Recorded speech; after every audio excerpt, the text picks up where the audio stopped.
ladies and gentlemen? Welcome to the Edgyverse podcast. It's been a while, guys, but I did get a little all-star cast here for us today.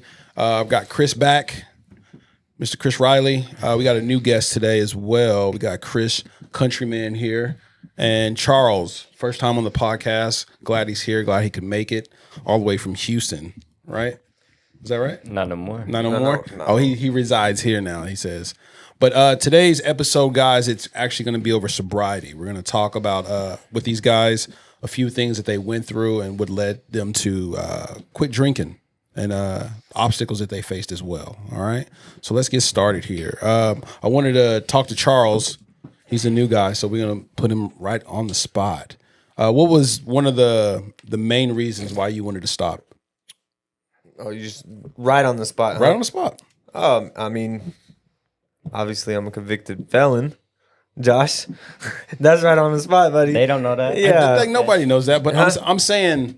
I mean, But that's not the main thing, though. No, right? I was still drinking after all that stuff. The main thing was probably just kept getting in trouble, and we wanted to change that cycle. You know what I mean? We wanted to break that cycle of getting in trouble.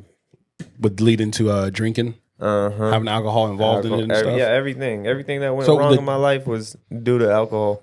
Say it again. I said everything I was, that was due Negative. Had to deal with at some point you were using or drinking alcohol. Oh yeah. All the kids that was made, alcohol. All the fights, alcohol. All the people I invested my time into, alcohol. Sober Charles, nah, that man's smart. Yeah. Drunk Charles, that man is rough And wild. Oh, Would you say you was wild? You tell me, was I wild, Josh? I mean, but you got to understand, Charles, like me being around you back then, we really didn't get no trouble with me being around. You know what I mean? Like I wasn't there present when you would get in trouble or you'd get in these fights and stuff. I was never around with any of the fights. No, he wasn't around. I wasn't around at all. No. The one that you talked about when y'all were downtown. He'd leave. That's right. That's right. Leave. Don't make it sound like I just ran from something. No. Yeah, he said. You know, I don't like to put myself in situations where it's time be, to go, man. Problems and all. Yeah. But I'm just saying, the past of what you did before. Every time you got in a fight, every time you got in something, it had to deal with drinking, right? And yeah. And that's what you wanted to change, right?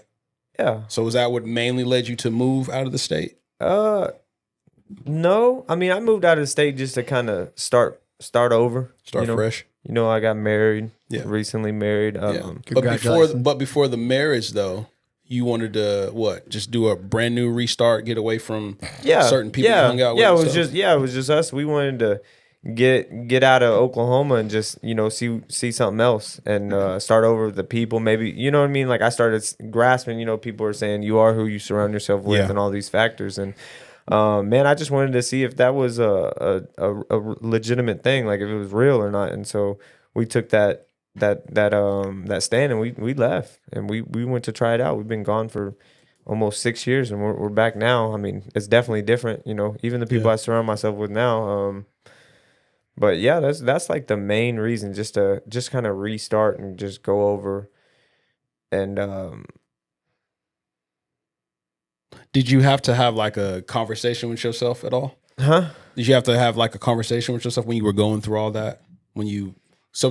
Actually, what happened? What actually happened? You want to talk about what actually happened? What were we talking about? That led you to move.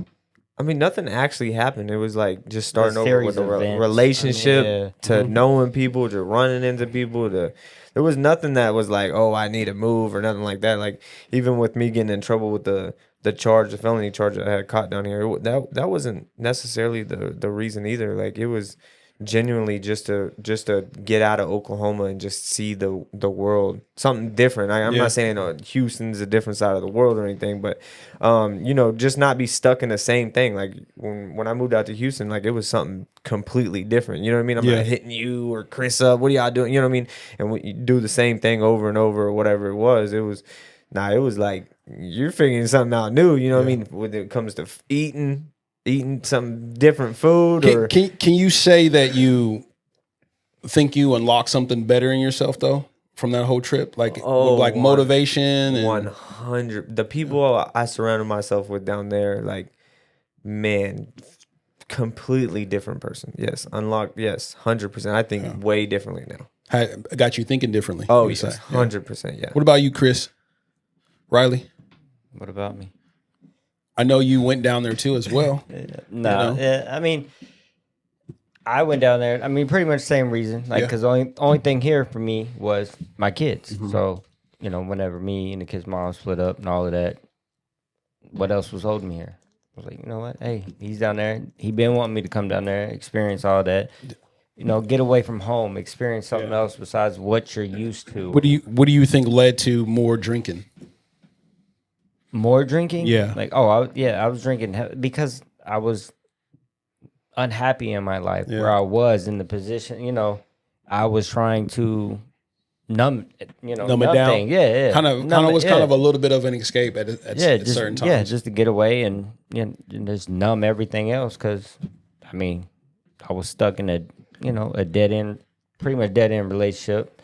And then once that was done, I was like, yeah, let's move. And then honestly, what helped me stop drinking, because I had somebody, we did it together pretty much. So we helped each other out. Yeah.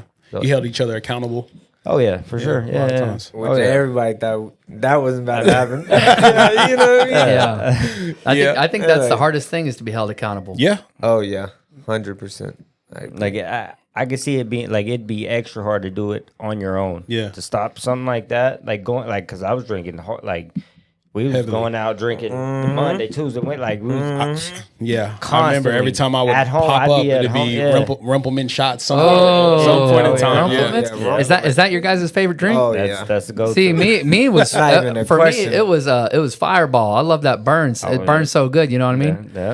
Yeah, that's nasty. You guys drink Christmas for a living. That's a lot. We made it Christmas pretty much. It was Christmas every day. Open up a new bottle like a present. You get a present. You get a Everybody gets presents. Oprah style. What about you, Chris? Can you comment, or you have anything in common with that at all? Yeah, I do. I wasn't being held accountable. It was my thing. I've been divorced now for 6 years. I did a lot of drinking. We used to drink together, and then it stopped becoming together. It was more me at the house by myself. And she said, "You're an alcoholic." I said, "No, I'm not," because I like to have a 6-pack and play Call of Duty and and play around. I wasn't an alcoholic, but then it became worse. When I started traveling for work. I've been in aviation for 17 years. So I'd go to Miami and then I would drink. I'd go to Indianapolis, I would drink. I would go to California, I would drink. And every time it was a bad decision. Never did anything good happen. It was too much money was spent. You know what I mean? You'd walk out of there with a $300 bar tab, and then your wife would be saying, we can't afford diapers, and I would just be like, I don't know what you're talking about. You know what I mean? And so you say like the drinking led to you like lying a lot of times? Lying. Oh yeah. Oh my gosh. Gambling, lying. It's in my blood. So there's a certain thing. It's called generational curses. So my grandpa was an alcoholic, and we would go, me and him would go gamble at Riverwind. Then we'd go to Atlantic City, and it was always something else. But I mean, my story is a little bit different than theirs. I'm a little bit older, and my kids are a lot older. So my drinking was from stress. As a father, you have one job, and that's to take care of your family, and they know that. They got kids. But mine is a little bit different because I traveled abroad to work. So when they were working, maybe they had their families nearby, as opposed to me. I was a couple hundred miles away most of the time. I didn't get to see my third child born because I was abroad.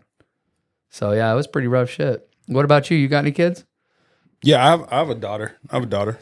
I think everybody here has kids now. Yeah. Yeah. What about you? What is drinking? For me, I've always been like a social drinker. Yeah. So it never like grabbed me. You know, it never did. Right. And I always tell people I know my limit. Now, back in the day when me and Chris used to go out all the time, this guy, like we did drink quite a bit. You know what I mean? But it was never nothing crazy for me at all. Okay. You know what I'm saying?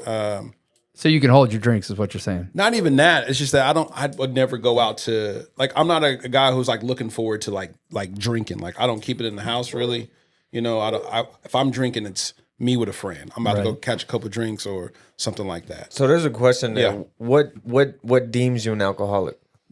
I don't know. Like everybody got their own thing. Like you said, you don't think you're an alcoholic. Well, I didn't. Now I know I am. No, I'm saying that you drank at the house, and that's personally that's what I deem. When did you realize you're like, oh wait, maybe I am like 2 months ago? And what was it that made you realize? I lost my family, so I don't get to see my kids anymore for another year until I go back to court. What happened was I got drunk, I burned the bottom of my foot, and I went to a psychosis. And during that psychosis, I forgot who I was for about 2 weeks. And now that I've been sober and on the right medications and all that other crazy shit and getting labeled as all these other crazy things from past friends, and you just got to drop them like a bad habit. And so now what I'm doing is playing, I guess you could call it damage control. You know, I'm having to prove myself now, which is bullshit. I got to prove to my family. I got to prove to my kids. I got to prove to my friends that what's inside of this drink ain't, alcohol. It's water and Mio. So have you guys ever had to deal with that, Charles or Chris? Have y'all also had to deal with that? Somebody blaming you for something and you having to prove yourself to make sure they don't. It's not really I'm trying to prove myself to anybody. It's more me trying to prove myself to me now. Like because I look back on it and I noticed, like, I'm looking back on that things now. When I was drinking, I'm like, dang, I can't do that. So I'm not having control of myself. I want more control over who I am and how I act. So that and it hypes me up now that I go out and stuff and I'm tell everybody, I don't drink no more. Like I'm sober. That's and like really, that's that right there keeps me going. I've honestly felt like that's like one of your biggest breakthroughs. I was talking to my mom about you the other day, and I was like me and Charles are super proud of who Chris is now today. You know what I mean? Because from what it was before, bumps and bruises or whatever, no matter what, I mean, you held yourself accountable. You took accountable for your faults and everything. And just going forward, because you know me, I'm never going to pressure you to drink. You know, I still go out and have a couple drinks all the time. And the first thing he always says, people always try to buy him a drink. They're like, I'll get you a shot too. And I don't even have to say it anymore. He'll just be like, nah, I'm not drinking. I got this you always have an energy drink or something now. And that's it. And for me, it was just always cool to see that he's able to still come out and hang out and have the strength to like, I'm not drinking. That's hard. And that's a hard thing to do. Control. Right. And be around it though. But be around, because all our friends that we actually have, everybody still drinks and stuff. Not crazily, but just because he was a drinker at one point in time, always had to have a drink in your hand, kind of like me. And stuff, and you don't have to. And it's the temptation's still there, when I'm around it and all of that. Like, I do want to drink and all that, but it's the fact I'm able to control it. I'm able to say no. I'm able to say nah. I ain't going there. Like, I mean, the thing with recovery is it doesn't stop. Just because you haven't drank. When's the last time you drank, Chris? About three something years. All right. Yeah. But you know what I mean? Like, even though it's been 3 years, you still want to drink. I want to drink. I would, man, talking about alcohol, I wish we could drink right now. How long you been sober? 2 months. 2 months. And you know what? It's okay to fall down because for the longest time, I wasn't drinking. When I was working 70 hours a week out in Chattanooga, I painted Jelly Roll's airplane. And when I was out there, I looked up Jelly Roll because he's working on his sobriety and he's working on weight loss and all these great things. Well, he does a little bit different. It's called California sobriety. So he doesn't drink now, but what he does is he smokes, or he does drink, but he doesn't do hard drugs. And then he smokes a little bit of weed, because who doesn't? But it's called California sobriety, which is kind of funny. Everybody has different stages of sobriety. And so when I learned about that, I really respected him, because my sobriety it's not going to be forever. I'm going to fall down again, probably. It's very fresh for me. The wounds are still very fresh. Yeah. And, it's all these different things on, it's not how hard you fall, it's how hard you get back up. But what I think is, there's nothing forever in this life except for death and taxes. Yeah. What were you wanting to say, Charles? You was about to ask him something? I was just saying, I've talked to a lot of people. I actually try to reach out and help people with sobriety, just because for myself, like, I got Chris on the path. We kind of did it together, but I started a little bit sooner. Kind of took more of the step first. Right. But what my thing is, I wanted to let you know is, the longer you go sober, the easier it is. Like I heard you say earlier that it's always going to be hard, but it gets easier. Yeah. You know, because you get this badge. You get this badge. It's like, oh, I did a year. Like, you're not going to want to restart after a year. Like, oh, I got to go 2 months again. And so, and then once you get 2 years, and then it's like it's not even a factor in my life at all. Like, it's not even, like Chris might have brought up, he thought about drinking, but like, I was just with him yesterday. Like, it's not even like something that I'm like, nah, it's just so easy. It's so much easier. Like, I wanted to drink every I'd day. wake up every day and I'm like, I want to drink. Yeah, I want to drink today. Now it's just like, so I never drank as much as one of my exes did. I had an ex who was an alcoholic, and if she didn't drink, man, she'd wake up like this and she'd have the shakes. Did you guys ever get that? Oh, nah, because that's when it gets fucking serious. You know, you're talking about seizures. I saw her have grand mal seizures. You know, I saw her lose her job. You know, all these other crazy things. And luckily that never happened to me. I never let alcohol. And see, that's the thing, is I always thought like an alcoholic was somebody who lost their job. Well, I lost my kids. You know, I might not have lost my job. I might not have, had seizures or something like that. You guys ever experienced anything like that? Had to go to the hospital or anything like that? No. I mean, I used to drink, like I said, go to work. I'd be drinking like every day, no matter what. I started at work? Drinking. Yeah, at work. No shit. Yeah, before, like all of it. And then like whenever me and my kid's mom split up too, and I first moved down there, I was drinking. When I first moved out there, I got you down there. I started drinking. I was drinking hard because I didn't have I've been with my kids from day one, being able to go to sleep to them, wake up to them, and then I moved out there. She wouldn't let me talk to him. She wouldn't let me see him, so it was like messing me up. And then I understand that one wholeheartedly. I understand that one. And I just wanted to drink, numb it, and had to get to the point where, like I said, having him do it with me, like having somebody doing it with you, helped me out a lot. Yeah. How long you been sober, Charles? Like I said, a little bit longer than he has. He moved out there, so I just want to talk about Chris for a second. Like I was talking to him. I was in Houston. He was in Oklahoma. I was in Houston for a couple years already, 2 years, and I was still drinking out there. I've met a whole new crowd. Same thing. I fell into the same exact stuff down there. I was hanging out with everybody, wanting to party, and I'm more like Josh. I don't consider myself actually an alcoholic. I don't think I fell down that path where I lost anything or I felt the urge to drink during the day or by myself. Never do I ever done that. That's what I actually deem. I think people that have a problem is that, but I'm not sure. So that's you don't just my feel like take. you ever had a problem? No, I was a social drinker, but my thing is I'm a social person, so I'm always doing something energized. I'm not a TV watcher. I'm always doing every bit of it. I do it, and so, but I found myself going out and partying a lot. But I learned from people's mistakes, and so I use Chris. Chris is my brother, and I've watched him and I've seen his relationship fail. Which, it sucks to say, not in a negative impact, but I've watched all that stuff, and you can't repair it. Once it's done, it's not a repairable thing. And I remember watching him, talking to him when he was going through everything. I'm like, man, just come down here and restart. And I kind of had an idea when he got down here. There was something more. Right. And everybody hated it because everybody seen me doing good out there. Like, I wasn't partying nearly as much as I was down here, but I still was low key, like, and the other side of it, I still was kind of doing my own little thing. But I knew there was something when he was coming out there. I was like, it's gonna be easier doing it with him. He didn't know it, but I had it in the back of my head. I'm like, if I could do it with Chris, like, because if you know anything about us, like, we was together 24/7 drinking. Because we're wild sober. Like, yeah, right. Sober, I feel you on that one. I got to meet you guys before the show. Yeah, we start drinking and we're together drinking. Like, it gets it can. You guys can. So I used to be the same. Tell you about it. I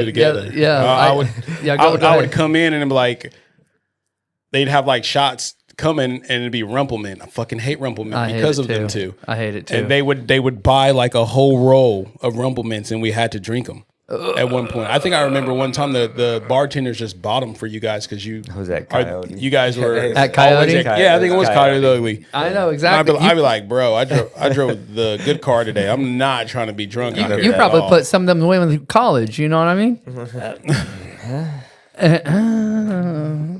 So I mean, I have a different support group. You guys have each other. My support group is AA. Yeah. Josh knows one of our mutual friends. Her name's Melissa. She's been a really positive influence in my life. I call her Taco because she's a lesbian.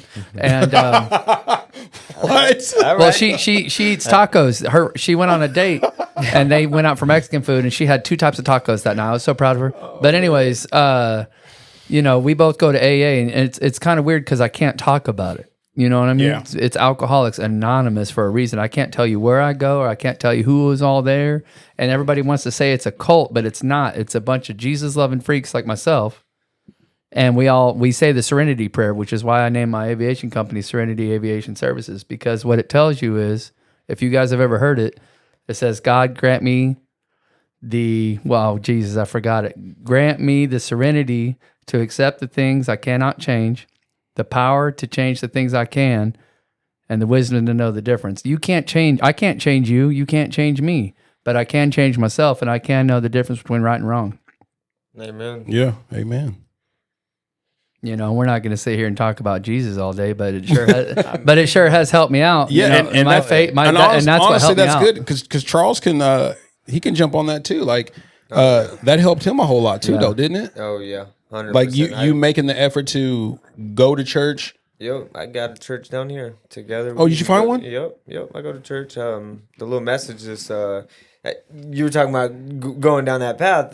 My message this last Sunday was actually, if Jesus or the Bible gets brought up, take advantage of it and start talking about it. So this is one of those things. But I can talk about it all day long. Yeah. I mean, and that's brand new to me. There's nothing wrong with that either. If that's something that helped both of you, like you can talk about it. Talk about it. Yeah, I went to church for the first time in 25 years 2 weeks ago. Okay. 25 years, because I used to go to Victory Church when I was 15, and that motherfucker said, "Do you own a PlayStation?" Yes, sir. And he's like, "It's the devil." I was like, "Get the hell out of here! Get the hell out of here!" I like Gran Turismo. That's funny. PlayStation's the devil. So I had to I find the right church. I did. To be able to relate to over here in Midwest City. I found the best church, and they opened and the pastor talks about mental health. That was his first message. I was like, "Oh shit!" I was invested like a Wall Street banker, like this. Mm-hmm. It's wild how all the messages always pertain to you. Like every time it's like because that was moment. The message that I was just talking about. That was I've been wanting to do more, right? Reach out more. I actually prayed for somebody going to Chicago's crazy story, driving out there. I was with a little Christian kid as well, but he grew up in it, and I was kind of we was a 20-hour drive, so we got to know each other, and that was one of those things we were doing. We were getting to know each other, and I was like, man, I just been feeling like I want to do something more, and that was one of the things that I got to do recently was to pray for somebody, and it was just random. Some people, I was like, hey, can I buy y'all some? We was at a gas station. I was like, can I buy y'all's kids some drinks? They were hot, sweaty. The windows were down. And not even knocking them or nothing terrible about them, but they're like, that's cool. I was like, and so I went in there, and I wasn't the person to, bring up Jesus or anything like that. It's all new to me. There's a place, because it scares a lot of people, or you kind of feel like I've been on the other end of it, and I didn't grow up and push it on some in a Christian home, exactly. Yeah. I feel like what I got on my chest is enough. I got a cross. If people want to ask me about it. But if they don't, that's fine. Yeah. So I want to talk to you guys also about like who did it affect when you guys were drinking a ton and dealing with what you were dealing with? Who did it affect in a bad way? You want to go first, Chris? Riley? I believe it affected everybody around me at some point, In what way? Negative way towards you, or? I believe mostly negative. It is fun. Like I said, I have fun sober all the time, but when I start drinking, it's cool. When I start drinking, it was fun still, but then I continue to drink, and then that's when it starts getting out of hand. I start just wilding out, and that makes everything negative. It always did. It affect your relationship, your last relationship? Did it affect that? I think it. Now that I look back on it, I think it affected all my relationships in some type of way. Because I drank with all my relationships, and when I try to stop and look back at all situations, pretty much all the fights and all of that had alcohol involved with it. Mm-hmm. And so, and when I'm drinking, I'm more I'm more out there. I'm more no filter. Pretty much no filter on anything. Yeah, not in control of my emotion. I just let it out. Bam, bam, bam. Yeah. I mean, what about you, Charles? What happened with you when you would drink? I mean, there's a lot of things that happen when I drink. Obviously, my first 2 kids. I had 2 kids at 17 and 18 is all due to alcohol. Fighting. You know, I found myself fighting downtown Oklahoma. I mean, y'all have seen the videos. But I like to fight, so it wasn't like no raging anything, but it was just, you just do whatever when you're drunk. Like, alcohol takes a hold of you and it controls you. But other than that, like, I didn't have nothing crazy. I didn't lose a family. I started families that I was never ready for. You know what I mean? I was never knew some of the people, and but I mean, other than the felony charge, like that affected me. It's affecting my family now. It's hard. I moved out here to Oklahoma. Oklahoma, they don't play about that fighting stuff. Assault and battery is what I got. Has it affected anything else? You know, like anything else bad, and you look back, I wish I never had did it.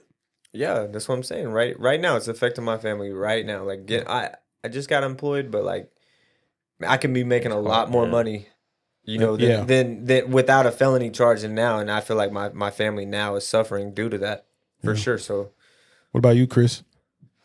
Chris Countryman? Yeah, I mean, as far as relationships go, it's actually a pretty crazy story. 3 months ago, I was out in Chattanooga. And 2 or 3 months ago, and I was working 70 hours a week. You know, I was paying child support. I was also paying for another family that was living with me, my girlfriend and her 3 kids. And I got drunk one night and got pissed off because she wasn't working, and that wasn't her fault. I told her, "Don't work. I want you to stay at home, take care of your mental health, do all these things." But I wasn't filling my cup first. That's the problem. I wasn't taking care of myself first. You can't help anybody around you. And so what happened is I said, you know what, get the fuck out. And I did a really bad thing. I got on my phone, and I cut off the electricity, I cut off the water, I cut off the Wi-Fi all in one night. And they woke up to a hot house wondering what the fuck had happened because I was drunk. That's fucked up. Because even though it wasn't kids, you know, her kids are teenagers. But they got sucked into this mess, and then a week later, I realized that I made the biggest mistake of my life because I loved that woman, loved the shit out of her, and now we're talking as friends, and I hope we can figure it out. But if we can't, now I have to live with that decision for the rest of my life. That the kids that were calling me dad after a year and a half, they just got fucked over by another man because of alcohol. They got fucked over by their dad. They got fucked over by other men because of alcohol. And it ain't even just alcohol. You know, we're talking about sobriety, right? Yeah. We can talk about all the hard drugs that we've done. We can talk about weed. That was the problem in our family. Wasn't alcohol. Actually, over the last year and a half, I really didn't drink that much. It was weed that got in the way because she had her medical marijuana card, and I can't smoke because of my job with DOT drug testing and stuff like that. But she would smoke every single day. And I couldn't understand why she needed to smoke weed 3 times a day, all day long. But then she said it was medicine. Well, is it medicine or is it not medicine? What do you guys think about that? Don't put me on that topic. I know it can be used for medicinal use. You got people who are, military vets that need it to function. Yeah, and I agree with it. You got older people that need it for certain type of pain and stuff like that too. Yeah. So I can understand using it for like medicinal use. Yeah. But you got some people out here that will abuse it. So I mean, I do agree with it. Abuse to get a card and just be able to just smoke regular like they were before. Yeah. And I mean that's their choice. That's their life and all. Yeah. But that's kind of where I stand on it. I think it's good for certain things because it's needed. Yeah. But I also think that people take advantage of it too as well. Right. I mean, that's who I hurt the most. Like my mom doesn't know. She doesn't know half of my life because she's been in a bed her whole life. She's got lupus. She had cancer. Her pain got so bad that she got addicted to fentanyl. She didn't know it because it was being prescribed to her via patches. But then she actually overdosed. And then had to go to the hospital. When they went to the hospital, they gave her a drug called Ativan. Mm-hmm. And she found out that she doesn't like it. And she started swinging her arms all around. She hit a nurse on accident and had to go to jail because of it. All because of, it was fucking wild. So, I think everybody's got their drug of choice. When I was younger, it was other stuff. I can't really talk about it too much, but well, then on a broader topic now, out of everything that you guys have been through with it, with alcohol, your sobriety and everything, something good came out of it though, right? Something good, something made something click in your brain to say that you wanted to stop, that I need to get my shit together, whether it was a friend helping another friend and going through it with them, whether you figuring like you needed to just stop and pick up some pieces and start all over. Right. I commend you, I commend all you guys for, you said 2 months? Yeah, 2 months. It's been what, 3 years? 3 years for both of y'all, or a little bit more for you, Charles? I mean, that's awesome, So I'm not gonna point fingers and say like you're a drunk, you're an alcoholic or anything. You guys have made the steps to change, and don't know too much about you. I'm learning more about you, Chris, but for you two, I've seen drastically a big change. So what good came out of it? That what you went through, what came out of it now, Charles? I mean, shoot, I got married recently. That's a good thing. Yeah, come on. You know what I mean? I don't think drinking. You kind of always have setbacks. When you're drinking. Like I don't think I was alcoholic, but definitely drinking. Like I was focused on the party life on the weekend, and you think it's just a weekend, but then you start. It turns into multiple days. It turns from Friday to Saturday. Well, not even Sunday. Every week though. Then it turns into every week. It becomes a thing, and that's what you're focused on. Then you just restart the week, and then I wanted to comment on. I don't mean to cut you off. I want you to get back on that, but that's something that me and Chris can agree on, because when we would go out, we went out what? Wednesday, Thursday, Friday, Saturday, get rest on Sunday, and Monday and Tuesday, and do it all over again.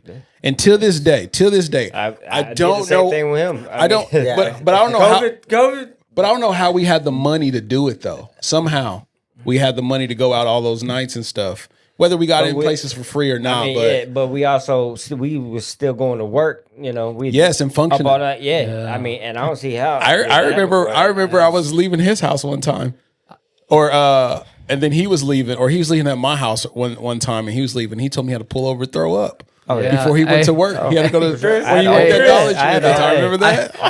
Hey, there was a time whenever we were out in Lake Charles, Louisiana, and we'd go out. The whole crew would go out and drink.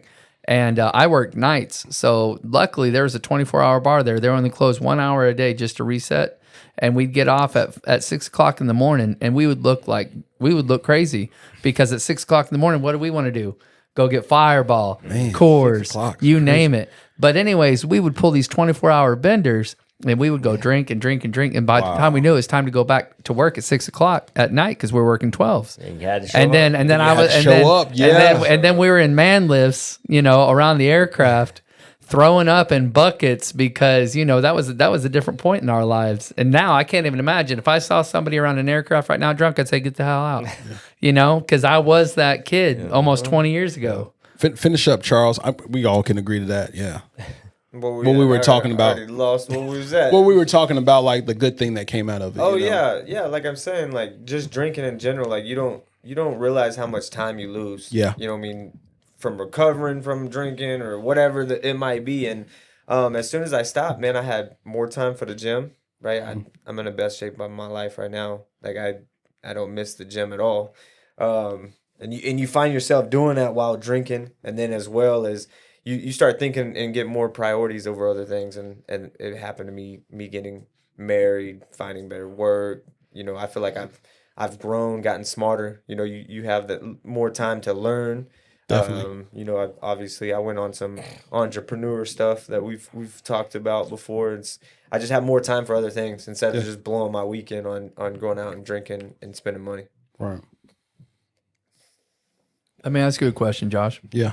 Do you think that drinking is dependent on like socioeconomic statuses, like blue collar workers? No. This is my take on drinking and alcohol in general. Okay, some people can't take it, some people can. A lot of it, I feel like it has to deal with just like being social. You know what I mean? Somebody might not ever drink. never drunk a day in their life, right? But they go out for the first time with friends, and the pressure of, you know, fitting in, the pressure of, you know, not being the one singled out. You know what I mean?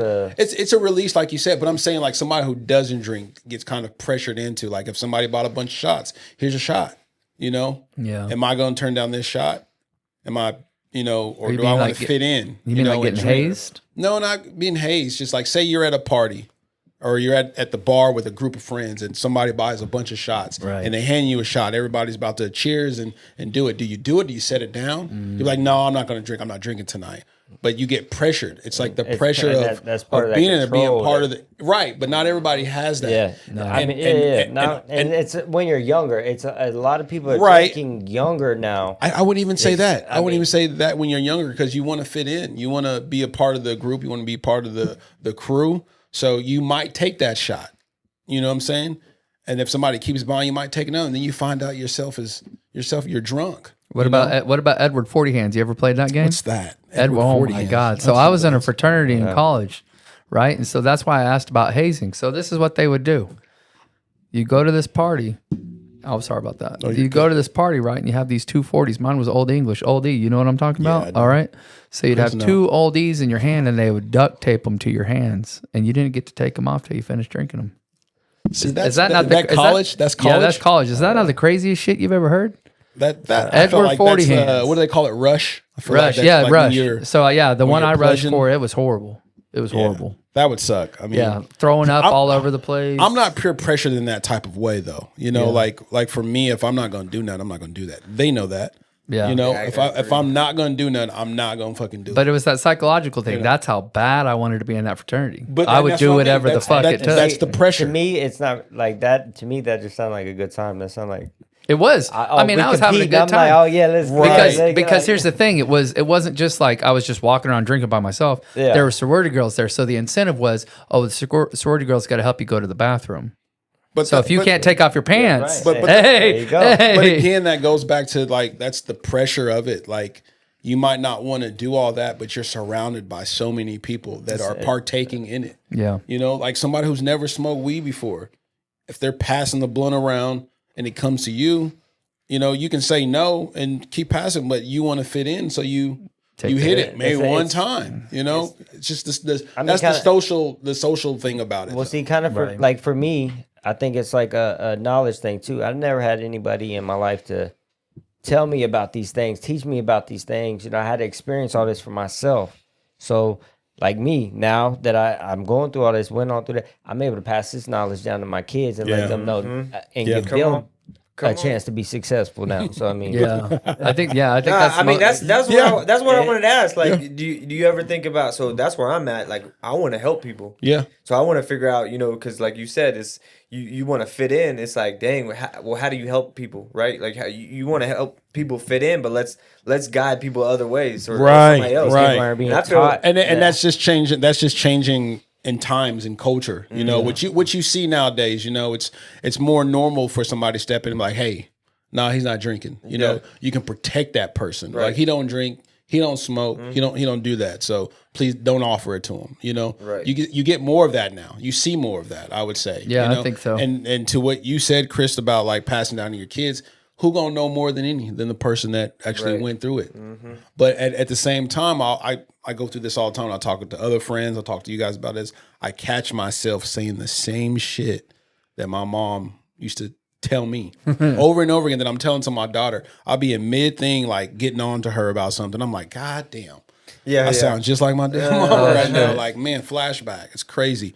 But you're right, Chris. Like you can pass that down to the kids and hopefully that helps, you know, make the choices to help them save somebody or help somebody from not being pressured into doing drugs, drinking, or anything. But we were actually talking about that the other day. It was talking about, you know, like you're saying, telling your kids something, but it's hard, right? Kids don't don't respect parents like how they should, right? And so, but some, but yeah, for sure, some. But I'm saying like, But you put them in that atmosphere. It's the atmosphere you put your kids in. And I know your daughter, she's in a really good spot. You know, her schooling, all that stuff. Like, and me and Chris, I was talking to Chris because, you know, his kid's a little getting to that age, right? Of you want to put them in that good atmosphere, like how we were putting in good atmosphere in Houston. And so it's like, dang, like, are we gonna put our kids in the same atmosphere we was in, where it's like, you know, you're everybody's drinking, so your kid's gonna drink. The parent can say whatever, but if you just can take that kid out of that environment and put them with an environment where it's cooler to do something else, and that's where you want. I feel like that's where I want to be. Come on, come on, Charles, come on, man. I mean, I do agree with that. It is for your kids for sure. I mean, so what I do is I show it to my kids in a different way. You know, they're too young for me to talk about it to them right now. They wouldn't understand right now. They do a little bit. So what I do is I wear bracelets. You know, this bracelet I have right here is called I Quit. And they see that and they say, Dad, what does that mean? And I said, it means that I quit being freaking retarded. I quit doing dumb decisions. And well, what do you mean you made dumb decisions? You're our dad. You're the smartest man alive. Well, I'm not, you know, and you got to tell your kids sometimes we make mistakes, because my kids make mistakes too. Sometimes they might have gotten into a situation that they shouldn't have been in. You know, my daughter I call her my daughter, but I was her stepdad. She got in trouble at school because somebody handed her a weed vape. And all she was doing was just trying to pass it to the next person, right? She wasn't trying to smoke that at the place. You know, she wasn't trying to smoke it at school, but she got caught with it in her hand. She should have never taken it. Yeah. You know what I mean? So what do you guys do to show your kids? Do you have anything tattoos? Do you do anything that, you know, other than talk to them? I talk to my kids every day. I tell them, look, I've made all these mistakes in my life so that you don't have to. Okay, I'm here to give you a cheat sheet to life. I never had that growing up. So I'm going to make sure you don't have to make all these mistakes like I did and struggle. Right. So, I mean, I'm really involved with my kids. Like, I try to stay real involved with everything they do, every aspect, and anything that they go through or mess up with in life. I'm all right, this happened, okay? Understand why it happened. Understand what you can do differently. Right. I mean, I just try to be adamant about being a leader, being that person that tells people, hey, no, we shouldn't do that. Separate yourself from situations. No, hey, that person isn't good for me. I need to.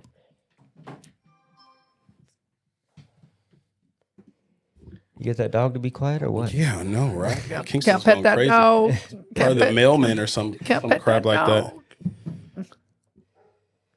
So, also, guys, during all of what you guys have all went through, the ups and downs. Ooh, excuse me, sorry about that. It's a pizza. What do you think? Yeah, it probably is. What is the? What'd you say? I ain't getting none. He brought it. I'm sorry. I didn't know my new friends were coming. I would have got you guys some pizza. He would have brought you something too. It was like just a little slice. But what do you think is the most beneficial thing that you have now that you wouldn't even go back ever? You wouldn't even think to go back. Is it your family that keeps you that way? Is it your kids? Is it what you're going through right now? I know you're working. My best thing that I have right now is clarity. You know, as a young entrepreneur trying to start his own business, you know, nobody's going to hire a drunk. You know, I'm trying to do government contracts. I'm trying to better other people's families. Eventually I'm going to have a crew. Is that like that's the motivation? That is the motivation. I know. Did you say young? Hey, I'm not trying to be Warren Buffett or nothing like that. But I've met Boone Pickens. I've met all these entrepreneurs here in Oklahoma City, and it took a lot of these people a long time to figure it out. You know, you see people start their own businesses 45, 50 years old. I'm not waiting. That's why I had my kids young. I want to be able to ride roller coasters until the day I die. And luckily, I'll be able to do that with my kids. You know, I still do it. We go to, I have plans on taking them to Dollywood over in Tennessee. Dollywood? I've never heard of that. Oh, it's Dolly Parton's little, yeah. You heard of it? I've never heard of it. Oh, yeah. So you would say that it's a white thing, okay? My bad. No. So, whoa, buddy. So you would say that you're driven more for the motivation for your kids for to my spend kids time with and be clear. Because you told me earlier before the podcast that you said your kids all have dreams and you want to. They do. My son wants to be an astrophysicist at NASA. That's wild as hell. My daughter doesn't know what she wants to ride horses for the rest of her life. Like it makes money. And then my son's just my littlest. He's an adrenaline junkie. He's like, I want to drive race cars. I'm like, all right, dude, you're 8. You know, it's cool. Let's go get some Hot Wheels. Let's go get some Ferraris, whatever. I want to be able to provide that for them. That's awesome, man. Yeah. What's yours, Charles? What's your motivation? My motivation now? Yeah. Like, for just being sober? Is that your phone? No, my phone's off. One of y'all's? My phone's off. I just checked it as well. Okay, go ahead. No, it's on silent. Nah, it was my phone. Yeah, I know. Oh, I knew Charles was always lying. Always. Mine's just being a good influence. Just, I feel like I got a lot of people looking up to me. So as long as, because I feel like right now, if I drop the ball, who's looking up to you? You're pretty short. Me? Who's looking up to you? You're pretty short. Ah, come on, dog. Come on. Look, first of all, you need to get your stuff together because you got all. Why is he looking at his toenails? There we go. He needs to go get another pedicure, doesn't he? Over here, you got Well, touch it then, boy. Touch it. Looking at it. Touch it.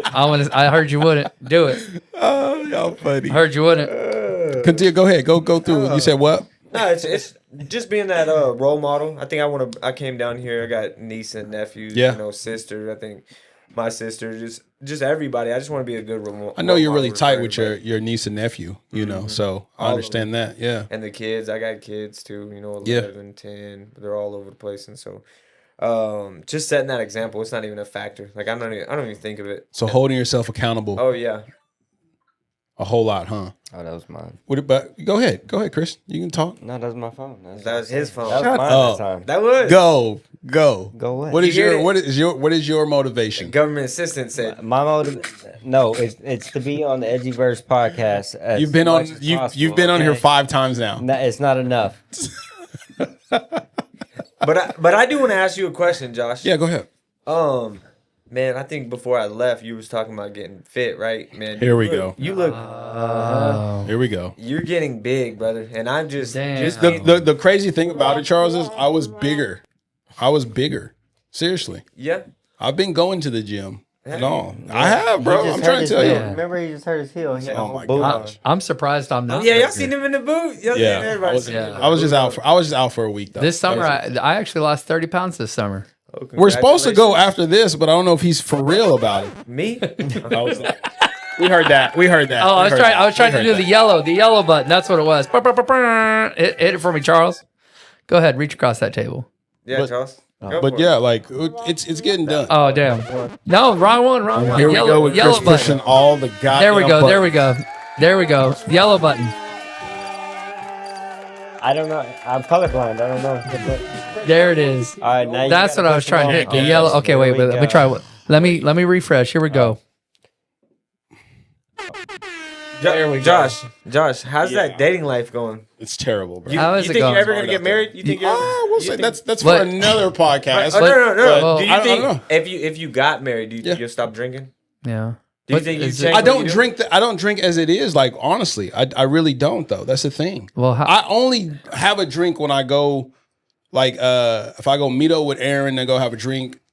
That's about it. But I have like 2 drinks, and my drinks ain't like hard liquor. I don't like dark liquor, none of that. It's like mixed drinks. he likes the light. You know what I'm saying? I drink like mixed drinks or Hey, like. Is it hard finding other men? upside down. Is it hard finding other men on Bumble? Hey, you continue to talk all the trash you want to, but I don't have to drink to have a good time. I don't. So No, I don't either. It doesn't come to me like I'm going somewhere and I'm like I gotta have a drink. It's not like that. But you do though. I do. I'll have a drink. I have like a mixed drink, but it's like Okay. 1 or 2. It's never like. That's hey. And I stay away from shots too.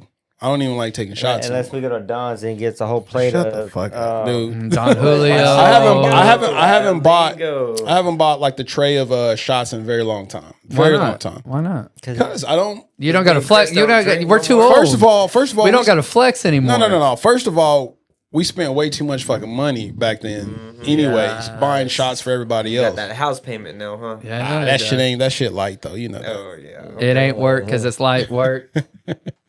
But yeah, I've never ever like had to like drink. I don't go out to drink to get drunk.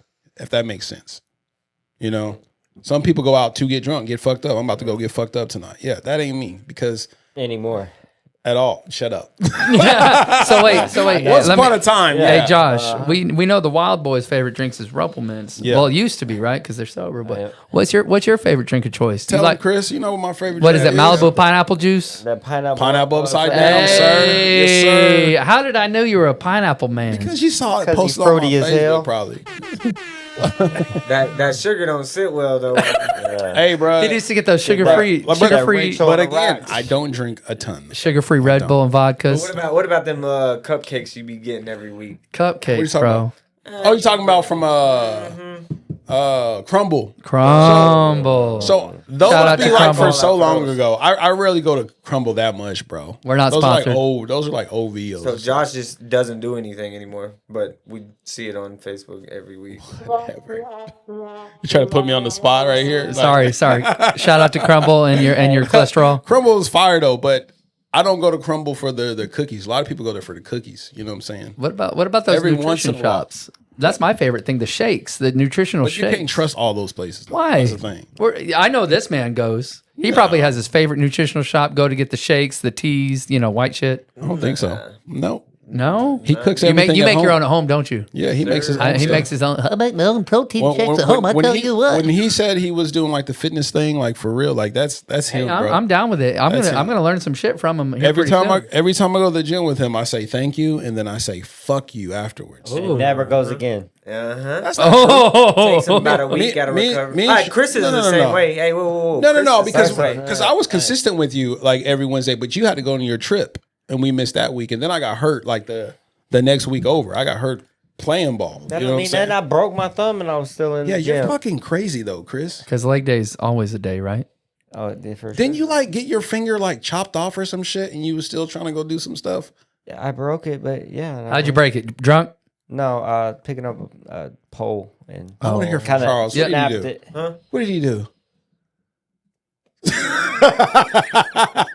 What kind of pole was it? Was it your? Was it? You know what? Was he trying to pick up Charles's pole? Was that what it was? We're completely off topic, but I just remember that motherfucker having to come to Oklahoma. Didn't you fly to Oklahoma? Yeah, or you flew to Oklahoma to go to the doctor and then went back? Very good friend of mine, my BFF David Martinez, flew me out and I got surgery and stuff. Out before, Chris? Huh? Damn. Hey, he spoils me, okay? That name sounds familiar as fuck. He's not from here, though. Oh, he's not? No. David's not? No. If you watch like jiu-jitsu and stuff, he's got his like own jiu-jitsu Oh, team. was he like on one of those like Americans Ninja Warrior or some shit? I don't know, was he? He's That's not jiu-jitsu, buddy. I know that's not I know that's not jiu-jitsu, but I don't know what he's done. He's done that motherfucker do everything.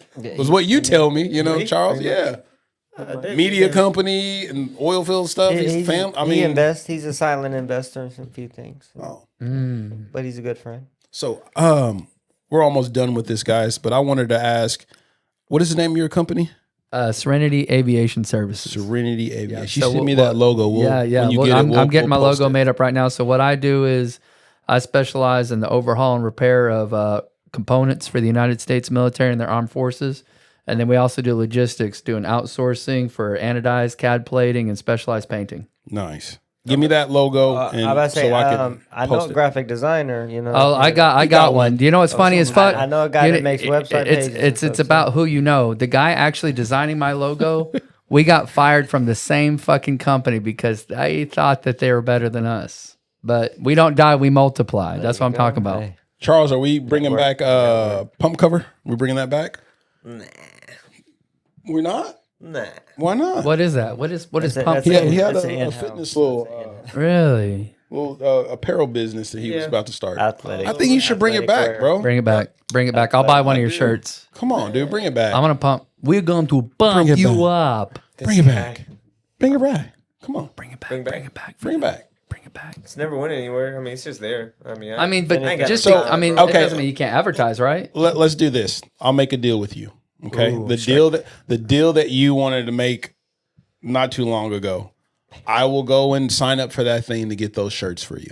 Nah, see, that's a different story. All right. I mean, can we do that? Let's do that and write it down. Let's get it going. Here we go. Here we go. Sign it off. Because I'm about to do all my stuff all over again and Write the pay for contract my out. fees, and I'll do that. Man, put this paper away. Oh shit! I was trying to help. I was trying to help you with the contract. In the gym, Josh. Just get. We're going right consistent after in the this. gym. Okay, we're going right after this.